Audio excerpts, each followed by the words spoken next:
Okay, leo tupo Gavoo Media, tupo hapa katika kipindi cha The Couples, na tupo hapa kwa sababu sisi ni couple June and March. Tupo kuelezea historia yetu, kuelimisha, kujibu maswali yenu ambayo mmekuwa mkituuliza tofauti, na kujua pia historia yetu tulipoanza na wapi tunahitaji kwenda, na hata hapa pia tulipofikia, si ndio? Ndio. So mimi ni Mr. June, lakini pia niko na mwenzangu hapa ni mimi naitwa Miss March au Zaria. So together we are June and March. Sawa bwana. Sasa Miss June, Miss March. Kuna maswali tofauti ambayo ulikuwa unakutana nayo TikTok. Kweli kabisa, yani ya moto. Sisi kuyakumbuka yote lakini machache sana ambayo yanajirudia. Kuna ambayo ulishajibu. Nisi ujibu machache, tulijibu. Kuwajibu. Kuna mtu aliuliza kwa nini hamgombanagi? Sisi tunagombana jamani. Tunagombana sana. Sio sana lakini tunagombana. Lakini pia kitu kingine waliuliza nini? Waliuliza mlimaliza wote, tulisoma wote chuo. Miaka mingapi? Mitatu. Miaka mitatu. Sasa hapo labda niwape historia fupi kabisa. Sisi tumekutana chuoni Dodoma UDOM. Tumesoma kozi moja, darasa moja tumesoma. Na mwanzoni mimi yule alikuwa simkubali. Tulikuwa tukikaa na washikaji tulikuwa namsema sana, wanakumbuka kuna mshikaji wangu mmoja anaitwa Mozart. Nilikuwa nikikaa namsema sana, yani sema kila kitu. Lakini mwisho wa siku nikaja kaangukia hapa. Kuna msemo mmoja hivi nimekumbuka. Ulikuwa unasema mwanamke ana miguu meusi kama nini? Yule rangi yake kidogo ni nyeusi kwa hivyo anasema mwanamke ni mambo kibao. Lakini mwisho wa siku ikawa hivyo. Kwa hiyo tumesoma UDOM pale miaka mitatu. Tumesoma miaka mitatu tukamaliza, na sasa hivi mwenzangu anajiendeleza, nafikiri mwaka huu naye pia anamaliza masters UDSM. Lakini pia panapo majaliwa naenda tena kuanza na mimi. So tumemaliza 2023. After hapo tukaja kwenye mihangaiko ya kimaisha huko. Tunaendelea bado na safari yetu. Naambia umesomea nini au naambia Fine Art and Design. Wote tumesoma course inaitwa Bachelor of Fine Art and Design. Waliosoma UDOM pale wanatujua kwa kama bata yani. Alipo yeye nipo mimi. Mpaka sasa hivi kama hivi ninavyotuona. Yaani alipo yeye nipo mimi. Nilipo mimi yupo yeye mpaka kufikia hapa. So mimi nina kitu kimoja nataka nikwambie.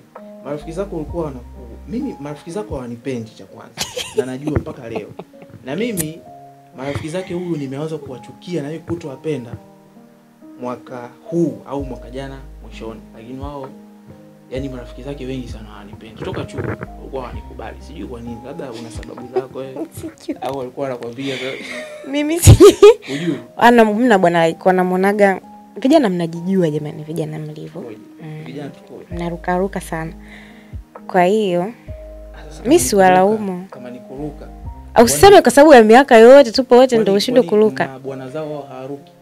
Kama ni kuruka yani. Bwana wewe unatujua wanawake tulivyo. Tuna mambo mengi in short. Kwa nini marafiki zako wananichukia? Yaani hawanipendi. Amna bwana, sio kwamba hampendi. Lakini they are over judgmental. Yani wako very judgy. Yani naweza nikasema hivyo. Lakini kukuchukia hizo kuchukia. Sawa, basi mimi nawapa salamu leo. Nafikisha taarifa. Mimi walokuwa wananichukia kwanza nawajua. Sikuwa tu labda nawaambia, kutana nao nacheka tu vizuri, lakini nawajua. Na mimi vile nimeanza sasa kuwachukia mwaka jana mwishoni. Hapo nimeanza kuwachukia mpaka. Kwa sasa mimi nisiwe na marafiki. Wewe kuwa nao lakini ni wewe mwenyewe. Yaani mimi marafiki zako mimi siwataki, mimi hawanihusu. Kama kwa mtapendana mpendane wenyewe. Haya bwana. Tuanze hapa. Mimi nina shauku sasa ya kuokota hapa. Ya kuulizana, tuulizane maswali, tujibiane. Na katika maswali tutakuwa tunaamia juice. Kabla ya maswali kuna juice hapa. Lazima nishushie. Kwa hiyo tuulizane maswali, kuna mengine tutaelimishana, tutafunzana. So stay tuned kwa the juice ni mimi. Naanza mimi, unaanza wewe? Ngoja ninywe juice. Shushia, maana leo niko vizuri sana hapa. Sasa hiyo ndio kuhakikisha mpaka tukimaliza hapa kupiga story na juice nayo imeisha. Tashinda kula baadaye. Anza kuniuliza. Anza wewe. Nianze mimi.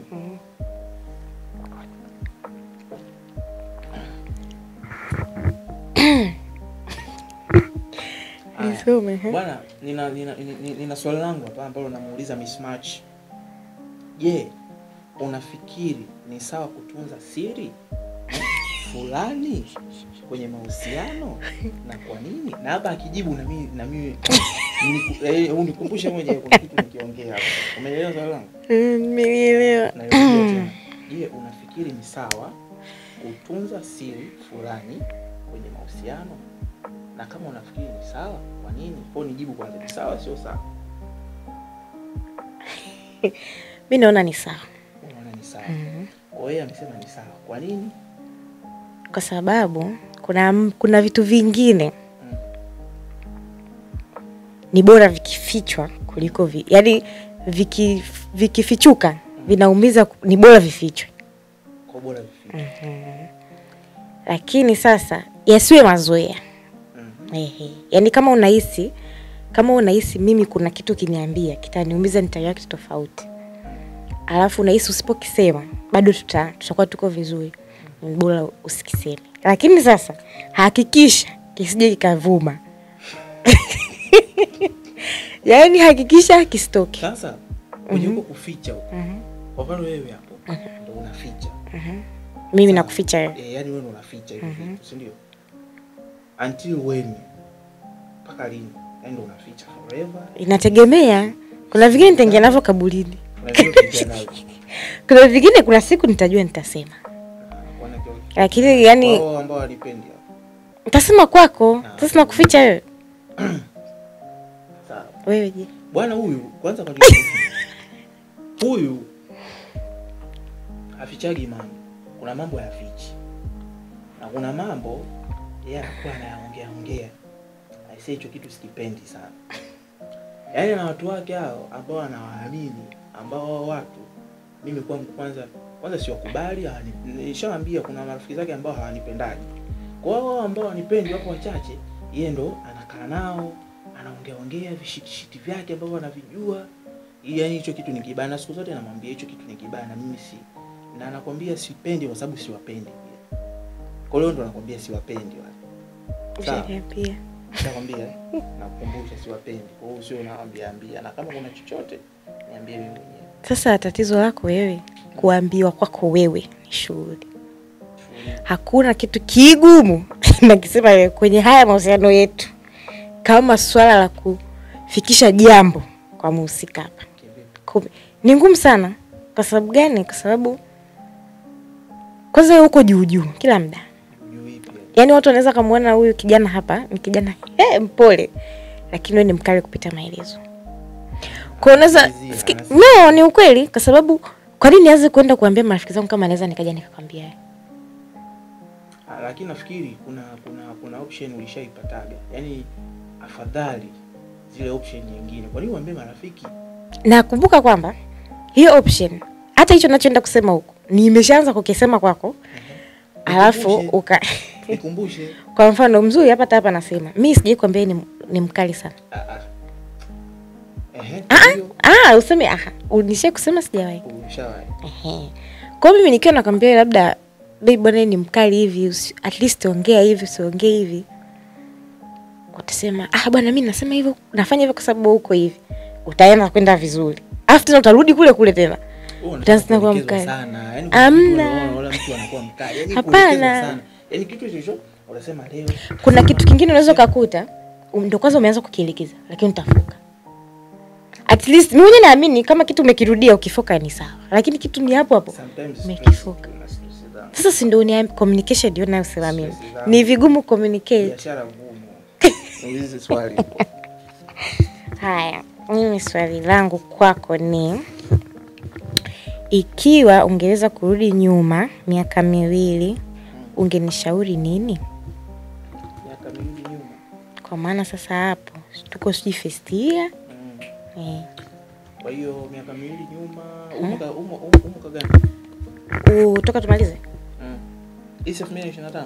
Kama watano sababu tumeanza 2020. 2024. Kwa ilikuwa ni 2023, si ndio? Kwa ni kipindi tumemaliza. Kipindi tumemaliza. Kama ilikuwa cha kukushauri, mimi ningekushauri kitu kimoja. Unahitaji mafuta yangu Kwa nini siwataji? Unarudia, taja kingine. Kwa nini siwataji wao? Sema kitu kingine. Naendelea huko huko. Kwa hiyo ningekushauri tufanye kwenye, unajua sisi kuna mahusiano yetu tuna connect na biashara. Tukuweza kuya connect na biashara kwa kipindi kirefu. Kwa hiyo ningekushauri labda kuna vitu biashara ungezianza tu muda. Tumechelewa sana kuanza biashara, tumechelewa sana. Lakini pia kimekurudisha nyuma sana. Kwa hiyo mimi cha kushauri and I wish kipindi kile ningekuwa nakwambia labda tufungue biashara. Kama sasa hivi tunakupusha, ningekupush sana kipindi kile. Na ningeanza kipindi kile mpaka saa hizi nilikuwa haupo hapa ambapo haupo au hatupo. Hatupo pia. Si haupo wewe pia una nini? Mimi naomba niligeuze hilo swali. Mimi nataka leo nikushauri. Unataka kunishauri? Hilo swali. Hayo miaka miwili nyuma ningekushauri. Sio ushauri. Na hii sijui ni matamanio. Ungekuwa na marafiki wa kiume wanaoeleweka. Mimi hapa ni marafiki zangu jamani. Lakini mimi natamani sana nyie kwenye vikundi vyenu huko. Mimi nishakwenda kwenye msiba mmoja hivi. Marehemu alikuwa na kikundi kinaitwa Brothers, hicho kizito sana. Kwa hiyo mimi natamani ungekuwa na watu ambao ukiachana na wazazi wako unaweza pia mkasapotiana kwenye maisha. Mimi nao na mimi naomba kitu kimoja. Hamna. Hicho kitu alichokisema. Wanangu wakikusikia. Kwani Wakongo hawakusikia? Unasema watu wanaoeleweka. Kwa maana Wakongo waeleweka. Wanaeleweka lakini mimi kipindi nakuja Dar es Salaam. Kipindi ambacho nakuja Dar es Salaam. Mimi sikufikizia kwa ndugu, sikufikizia kwa mtu yoyote. Nilifikizia kwa washikaji. Na washikaji zangu kama watatu. Respect to them yani. Hatukuwa na kitu lakini tulithaminiana. Kwa hiyo ni watu wa maana. Au nataka umaana upi huo? Sawa, hao sijasema wasiwepo, sawa. Lakini wapo wengine ambao wanaweza pia mtawapata mbele kwa mbele. Kama sasa hivi.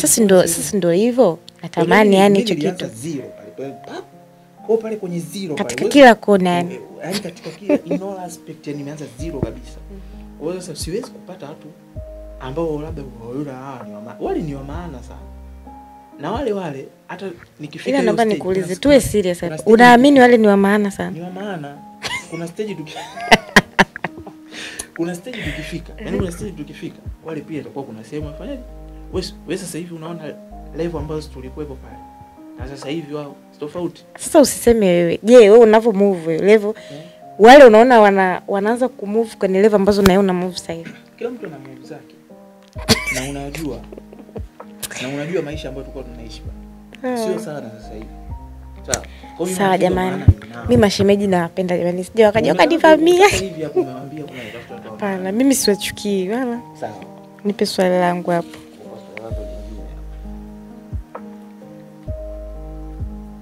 Ili swali ni tabia yako ipi ambayo umegundua kuhusu wewe tangu tuwe kwenye mahusiano? Umeishia hapo? Rudia tena. Ni tabia yako ipi ambayo umegundua kuhusu wewe tangu tuwe kwenye mahusiano? Yaani sisi tulikuwa kwenye mahusiano. Kuna tabia, nimekuta na tabia zako. Na mimi nimekuta na tabia zangu. Sasa tulipokutana hapo katikati hapo kuna tabia zako wewe ulikuwa usijui.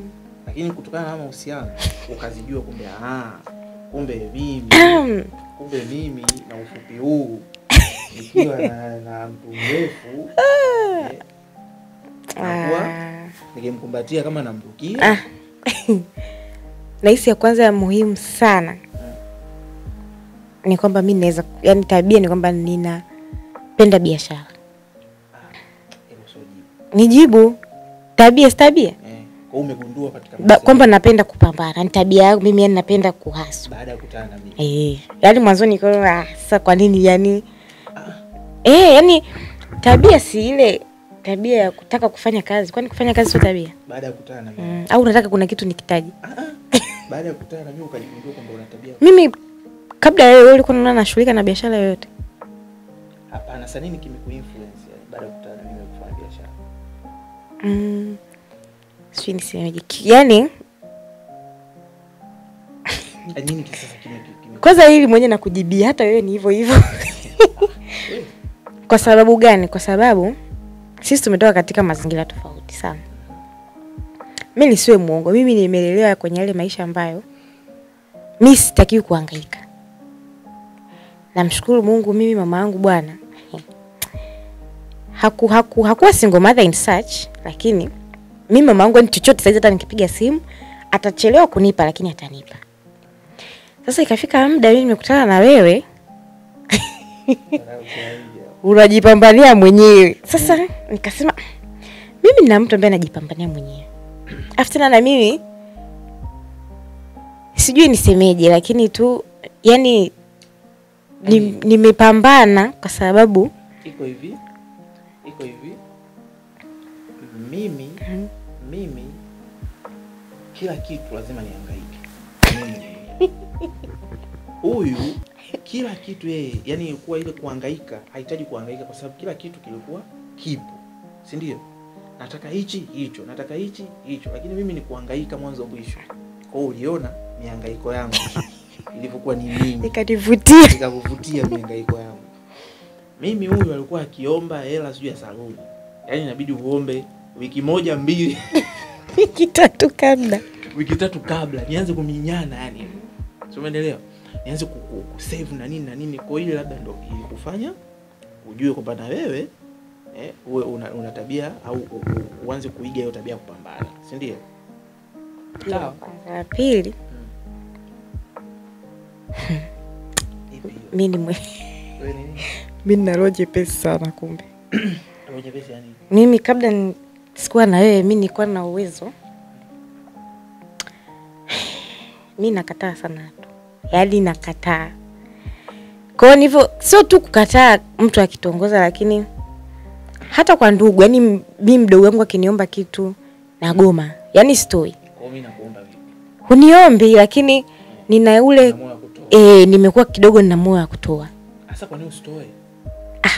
Watu wavivu, yani unaweza kunatoa tu vitu foto wahangaiki. Kiukweli kwa hilo nashukuru Mungu sana. Zawadi bwana nazipata. Kwa mimi ni mtu wangu wa kwanza ambaye nimewahi kupokea zawadi, ndio kwa for the first time napokea zawadi kutoka kwa mwanamke. Kutoka kwa mismatch hapa. Sijawahi kupokea hizo zawadi. Wakikusikia hao, acha nisikie. Mimi siwezi kupigana na mtu jamani. Hawezi kukugusa. Yaani kabla hajakugusa nishafika. Kwa sababu kupokea ni zawadi kuanzia ile siku pale. Yaani ni zawadi kibao. Kwa hiyo nipe swali langu mimi. Napiga mwingi sana. Lakini hata mimi natoa zawadi au sitoa? Hivi wewe ndo unataka uniulize mimi? Mimi hapa nataka nikuulize. Wewe unataka uniulize.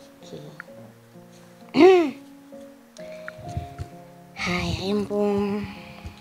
Ile swali kabla hujauliza. Yaani hili ndo nalitamani. Shushia hapo. Unalitamani? Shushia hapo. Maana limeunganika na maelezo yako yaliyotoka hapo. Haya, swali langu la pili ni unapenda ili bora ngelipata hii.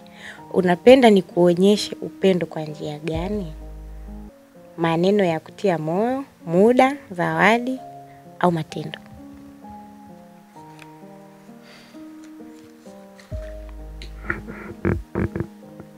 Maneno ya kutia moyo. Mambo kufanya. Muda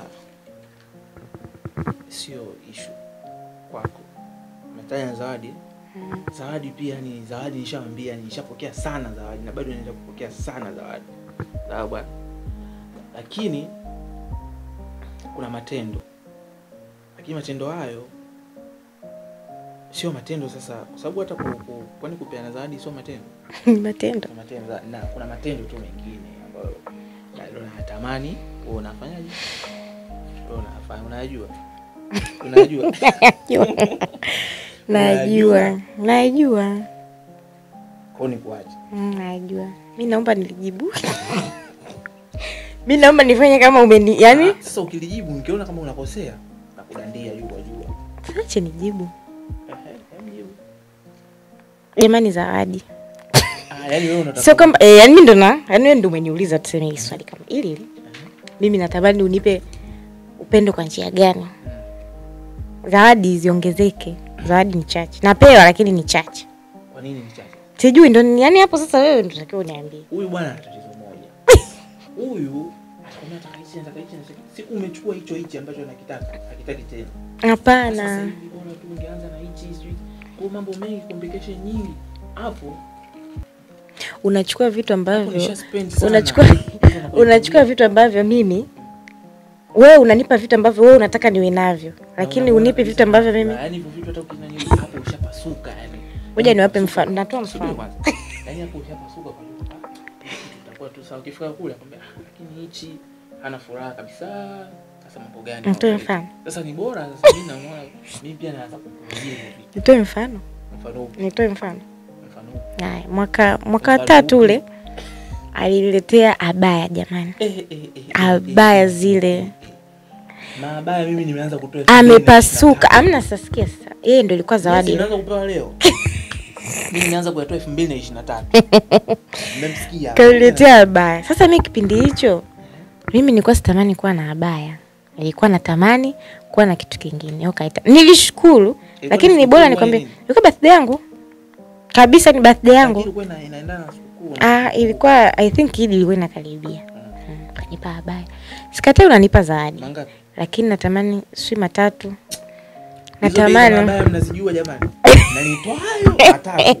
Mtu akanunua. Natamani unisikilize. Yaani zawadi ukinipa unipe kupitia kunisikiliza mimi kitu gani natamani. Mabaya. 3. Mabaya 3 2020. Kwa hiyo nisikiza sasa zawadi. Mimi hamna zawadi kubwa sana. Mimi hata ukinipa gari sitashtuka kama ukipunguza ukali. Nitashtuka jamani, lakini natamani kweli. Kwa hiyo nao pia nitoe kama zawadi kupunguza ukali. Yaani nitashukuru sana. Sawa, lakini abaya bado limeniuma. Huyu nilimpa abaya. Ninayo hadi leo jamani. Kwanza hayavai mpaka leo. Lakini pia hayavai. Ana dini mbili huyu, bibi huyu. Ana upande Mkristo, upande Muislamu. Kwa hiyo upande kwa mama yake Dar es Salaam huko ni Muislamu. Upande wa kwao, upande kwa babake Zanzibar ni Muislamu. Kwa hiyo mimi nikaona unaendaga sana Zanzibar. Na akienda Zanzibar analalamika kule kwa ndugu zake, hana nguo za kuvaa kwa ndugu zake. Nikasema kwa vile ndugu zako nao ni ndugu zangu. Kwa hiyo ulisikiliza. Jamani kumbe alisikiliza. Ndugu zake ni ndugu zangu. Chukua hivi hapa ndio vitu ambavyo kule vitakufanya uwe comfortable. Nikachapa hat-trick. Nashukuru. Ni bure kabisa. Nashukuru. Naomba swali langu. Swali lako Sawa.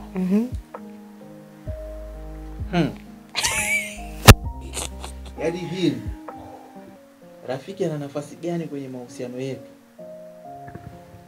Yaani wewe rafiki yako, huyo rafiki zako ambao wana akili wale wana nafasi gani? Sababu kwanza kabla hata hujajibu, mimi au marafiki narudia tena nishawaambia siwapendi na sikubali, yaani marafiki zake. Labda wao ambao mtakuja lakini ambao wapo. Kwa nini marafiki kwanza? Marafiki hawanaga. Sijui, marafiki hawanaga nafasi kwenye mahusiano. Kwa yaani ki logic tu ya kawaida. Hawatakiwi kuwa na nafasi. Ndio. Labda kwenye matatizo yenyewe. Labda yaani tuseme sasa tumeoana sasa. Kutabla yaani tunaenda labda kuoana, michango itapita kwao.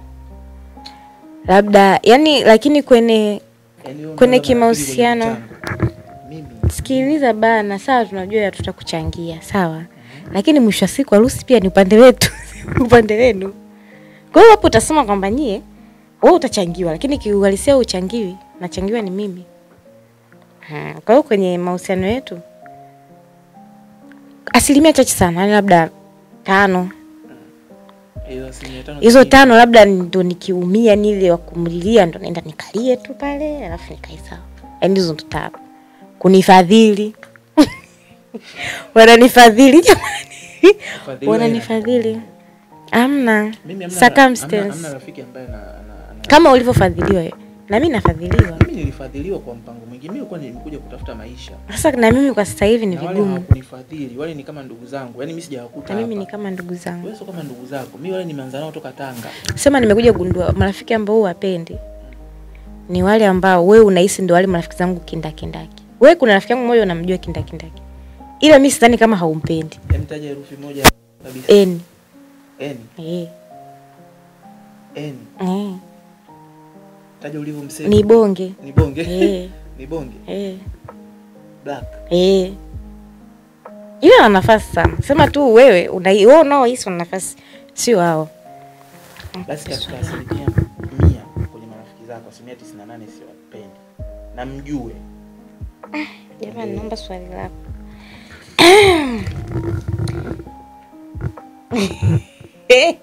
Nishushie tena na juice.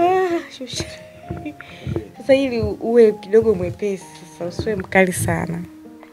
Ni tabia yangu gani usiyoipenda na unahisi ni ngumu kubadilika? Yaani hapo mmempa nafasi jamani. Yaani zipo tabia nyingi sana. Uwanja. Zipo tabia nyingi sana ambazo mimi sizipendi. Unajua hivi vitu mahusiano ni kuvumiliana tu, lakini vina changamoto kubwa sana. Ukaona watu wako vizuri, nani na nani, lakini hawa viumbe wana shida sana, wana changamoto. Kwa hiyo ana changamoto nyingi tofauti, lakini nitataja chache, moja au mbili. Ya kwanza kabisa ni sio msikivu. Yaani nikisema sio msikivu, ni kitu urudie kila siku, yani utarudia kila siku. Usifanye hivyo, usifanye hivi, usifanye hivi, usifanye hivi. Fanya hivi atafanya penye anavyojua. Ufanye hivi. Kwa hiyo tabia ambayo sipendi sana. Yaani kwa nini mimi nirudie kila siku? Ndio hapo ukirudia unafoka sasa. Ndio hapo nikirudia sasa hapo. Kama kila siku lazima nirudie. Kwa hiyo hebu niambie kwa nini lazima nirudie hivi? Haurudi kila muda. Lakini kila mara. Sema hamna. Unarudia lakini unakuta mimi siwezi kuwa perfect 100%. Kwa hiyo tegemea katika jambo lako moja ambalo ulipendi kwangu. Katika 100% nitarudia hata mara 20. Sasa hizo 20 ndio hizo tabia kwamba mimi kurudia vitu sikubali. Hiyo la kwanza. Ya pili, kutoka hapa kutafuta marafiki kuanza kuwalilia hilo sikubali nalo. Na ndio kitu ambacho kinazidi kunifanya mimi nisiwapende, kwa sababu najua hata yani kwa namna ambavyo hawanipendi na ukiwafuata hivyo kuwalilia ndio hapo wanazidi kufanya hiyo ukandia. Na naelewa na wanakupa ushauri mbaya sana. Kwani mtu mwenyewe unakuta ana lolote. Kweli kwa sina lolote. Wao wana lolote ukiwaangalia. Wao kwa na lolote. Namba swali langu. Sawa. Namba ni hivi swali. Nataka ni hili swali ni kwa mimi nishakwambia vitu viwili. Kwanza masuala mimi kurudia mambo siyakubali. Lakini la pili masuala kutoka hapo kalilie kwa watu huko sio mpango. Sawa? Umenielewa? Nimekuelewa hapo. Umenielewa? Ndio. Huwa alitoka akapiga simu mpaka nyumbani kuna siku. Jamani sasa saa moja ni jamaa. Sasa mimi ya kwako jamani, mimi narudia kule jamani kufoka mimi jamani. Kufoka jamani. Hilo swali ulikuwa na nani? Mimi nakwambia sasa, mimi sipendi ukinifokea. Sipendi. Na hiyo najua ubadiliki. Yaani inabidi tu nitafute namna. Kwa sababu wewe tabia zako ndio zinafanya mimi ni. Kuna wale watu wanawake wanasema yani mimi mwanamume ambaye mpole siwezi. Mimi mbona sigombi kila siku wala kila baada. Ila kuna vitu vyake vya kuanza kurudia. Hivyo ndio vinanikera. Lakini nimekumbuka kugomba pia. Mimi natamani kweli unigombeze yani tukiwa wawili. Usinigombeze jamani mbele za watu. Tukiwa wawili kuna kugombezana? Ndio. Uje kunigombeza tukiwa wawili wewe. Wewe unahisi kwa nini mimi mbele za watu? Yaani mimi hata kama ikiwa kwenye ofisi tuwe wawili nigombeze.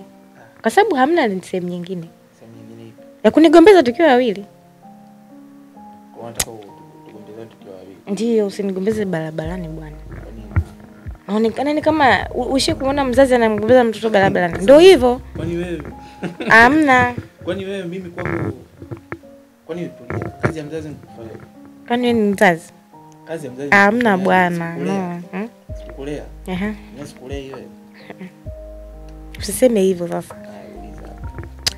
Mimi sikulea wewe. Hii nataka ujibu hili swali. Taanza kusema hapa wewe sina majibu. Ni changamoto gani siku ikikukuta ungependa tutatue kwa pamoja? Tutatue kwa pamoja. Okay. So, changamoto za mahusiano, za biashara. Vyovyote tu.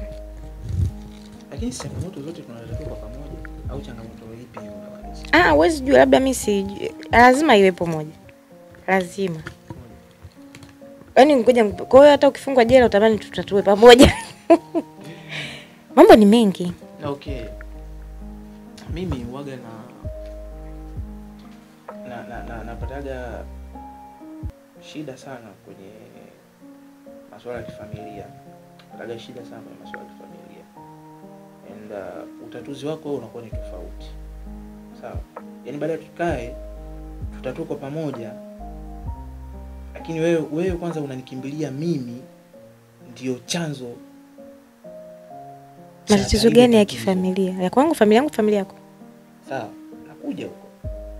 Juskati kulikuwa na changamoto fulani hivi. Sawa. Kuna mtu akatoka akafanya yale mambo aliyofanya. Sawa bwana.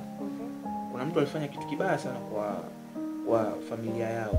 Yaani sielewi kwa nini, na kuna watu wana comment vibaya, kuna mtu ashapeleka mpaka barua kwao.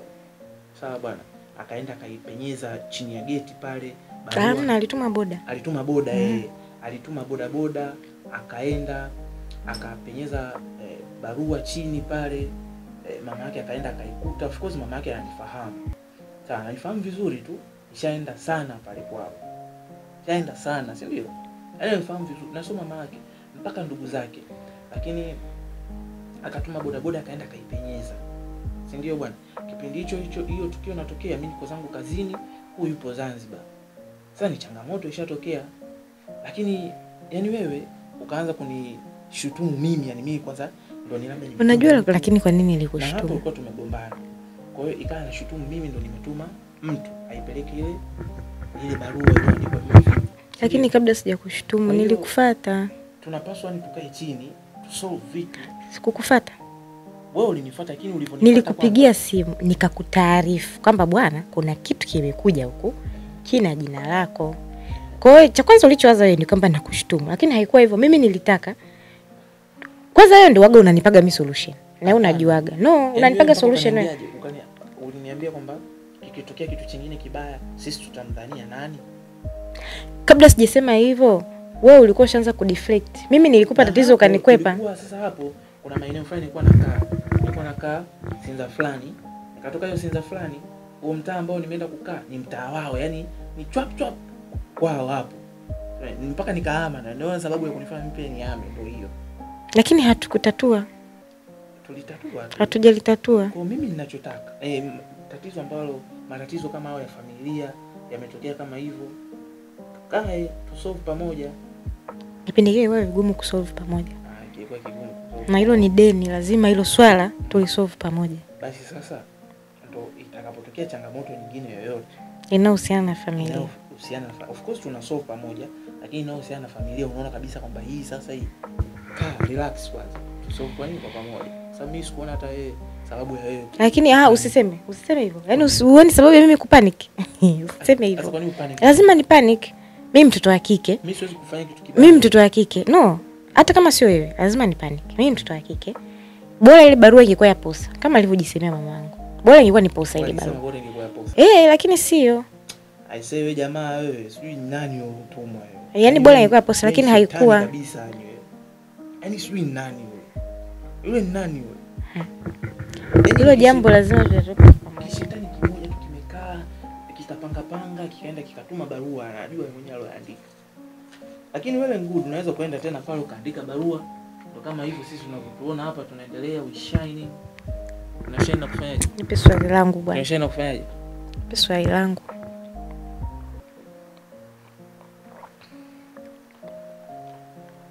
Na siku ukiwa mjamzito. Nani? Solve pamoja, usifuate marafiki. Watakwambia itoe.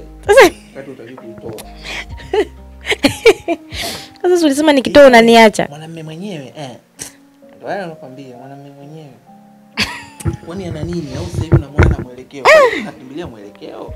Mwelekeo si ndio tunakutana. Mwanamume ndio mwelekeo. Yeah.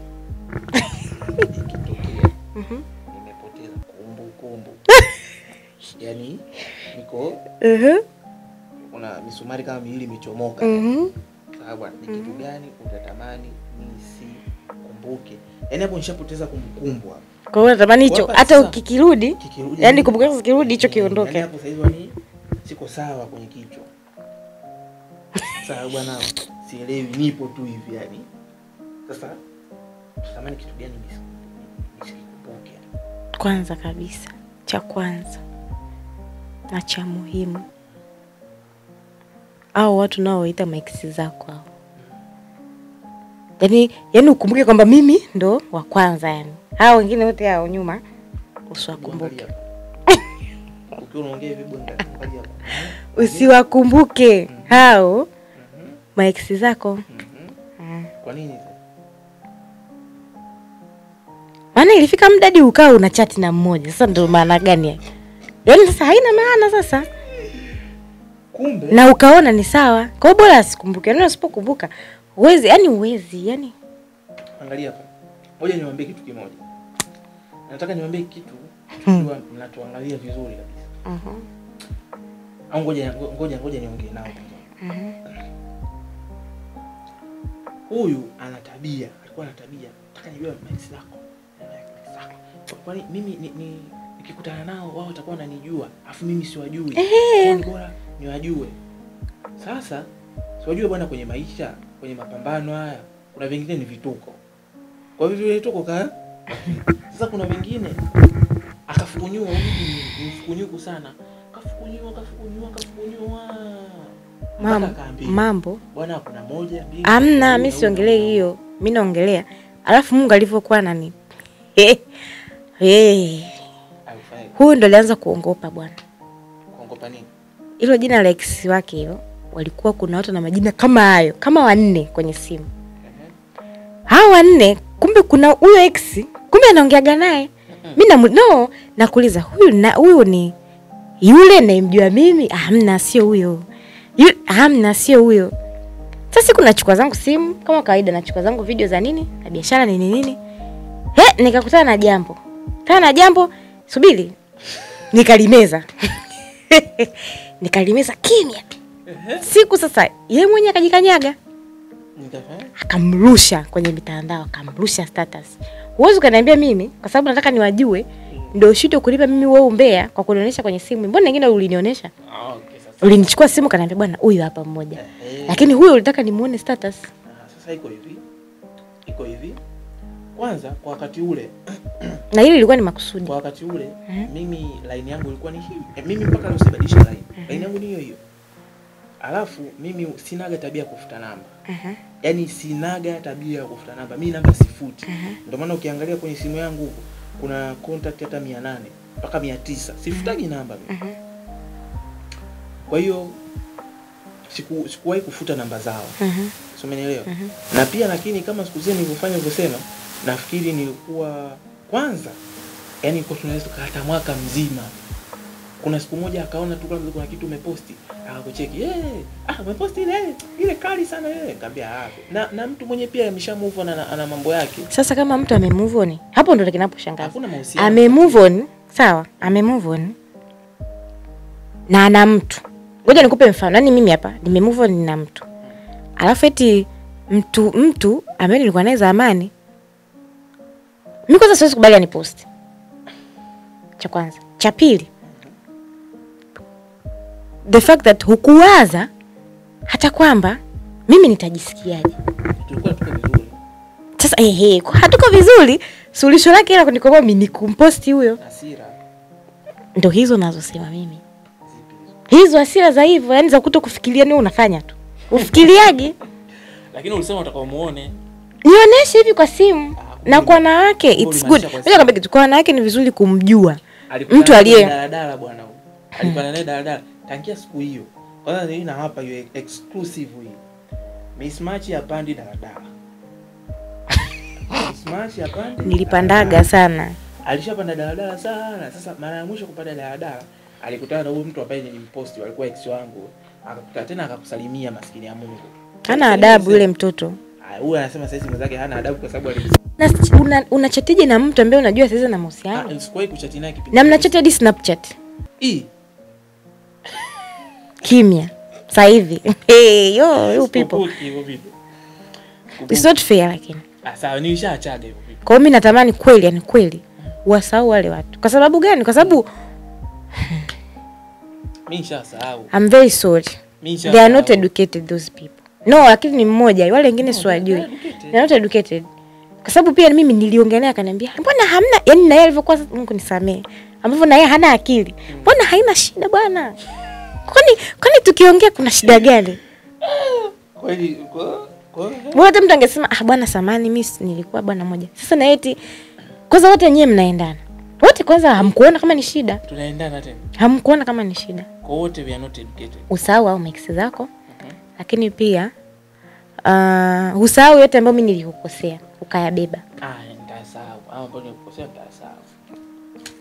Mimi sipendi jamani. Upendi nini? Sipendi mimi hao watu wanavyokuwa hawana heshima. Kausha mpaka koo hapa. Una nini? Unajisikiaje kuhusu usawa wa majukumu katika mahusiano yetu?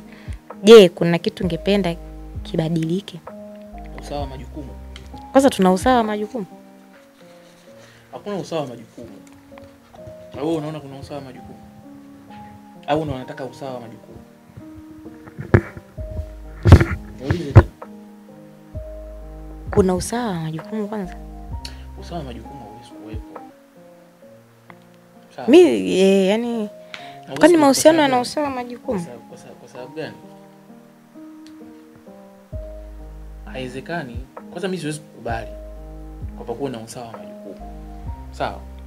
Lazima ni majukumu mimi ni ya fulfill zaidi ambavyo hata natakiwa ni ya fulfill. Kwa sio sawa kuwa na usawa wa majukumu. Umenielewa? Yaani kwamba wewe mimi kwa mwezi unatakiwa nikuspoil au nikuhudumie let's say 1 million na wewe iwe hivyo hivyo. Ndio. Haiwezekaniki. Na ukifanya hivyo mimi nitago haya kukuonesha kwamba mimi siwezi kukupa wewe milioni kwa mwezi jamani. Siwezi. Kwa nini? Natoa wapi? Una milioni 100. Unipa mimi milioni. Asa milioni 100 ninayo kwa muda huu. Sio kwamba eti kwa kila mwezi naweza kukupa hapana wewe. Yaani kwanza kwa nini hujai kunipa zawadi mimi iliyofikia milioni? Hapana. Sijawahi. Hujai? Sijawahi. Sijawahi kukupa zawadi ya milioni ipi? Zawadi kubwa ambayo mimi nilikupa ilikuwa ni laki 50. Kwa huko mimi nipunguze. Wewe hutaki kupunguza? Nije kwenye 300 hapo sababu wewe ulinipa laki. Hata 300 500 sawa. Hapo sawa. Lakini hamna usawa majukumu jamani. Hamna usawa majukumu na haiwezi kuwepo usawa majukumu. Swali langu. Sasa naenda kukuuliza swali hapa. Ni hofu gani kubwa ulionayo kuhusu mahusiano yetu? Hofu gani kubwa? Najua una hofu nyingi sana. Kila kitu unaniambia hofu. Leo tu asubuhi umetoka kuniambia kwamba umeniambia mimi jamani nina tabia ya kuota huyu ana wanawake wengine. Mlikuwa nasi June and March katika kipindi cha The Couples Gavo Media. Msisahau kulike, kushare na kusubscribe, comment. Watembelee page za Gavo Media, pamoja hatua kwa hatua. Gavo Media, pamoja hatua kwa hatua.